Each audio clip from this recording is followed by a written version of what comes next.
Hello and welcome to the transcription explanation of this design. It was done using this script above me, which is something me and my friend have been developing since 2011, and it uses a combination of these 4 different letter stems in conjunction with dot modifiers or line modifiers to make each of the consonants, and then vowels over here are little circles, and they are in different positions depending on what vowel they are, and if they're attached on one of these 4 consonant stems.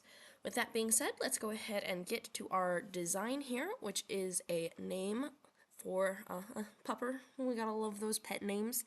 And it starts here with this symbol here, which is a new addition to the script. It allows designs to be flipped, rotated, and changed, and we can still tell where to start reading because there is still that start marker here. Otherwise, every letter, even upside down, looks the same.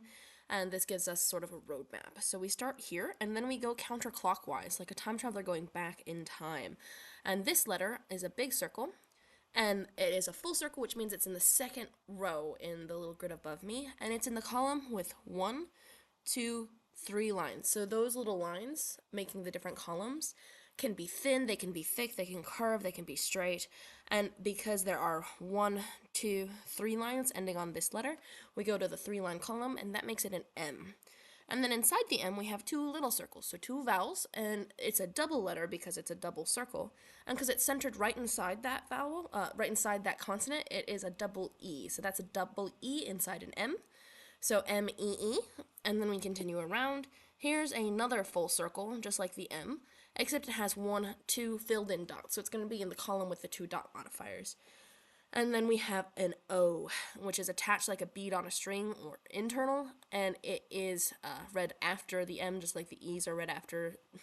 The O is read after the K, just like the E's are read after the M. So when we read it all together, we have an M, double E, K-O, or Meeko. And then we have this word here.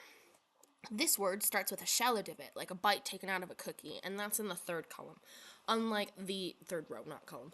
Unlike the deep divot here, which is in the 1st row, because it's more than 50% of a circle, it curves back in on itself, like a horseshoe or an omega, whereas a shallow divot is 50% or less of a circle. So we have this shallow divot with 1, 2, 3 lines, so that's an S, and then we have an L, 1, 2, 3 dots on it, and I need the E. This is why I do these, because I like read through them and realize the things I forgot. Now it's an S-E, because S, S-E, L with 1, 2, 3 dots. A outside the word circle. The D has a deep divot with 3 dots. The O is attached like a bead on a string. The N has 1 line on it here. This one ends on it. This thin one passes through it and therefore doesn't count. The I has a line radiating inwards, and then last but not least we have this final A here. And this A is still closer to this word than this word, which is why we know it goes here. So yeah, there we have our design. I hope you like it, and I'm going to center this a tiny bit more, thicken it up, and shrink it. No, it's fine. I like it how it is. Boom. Okay, cool.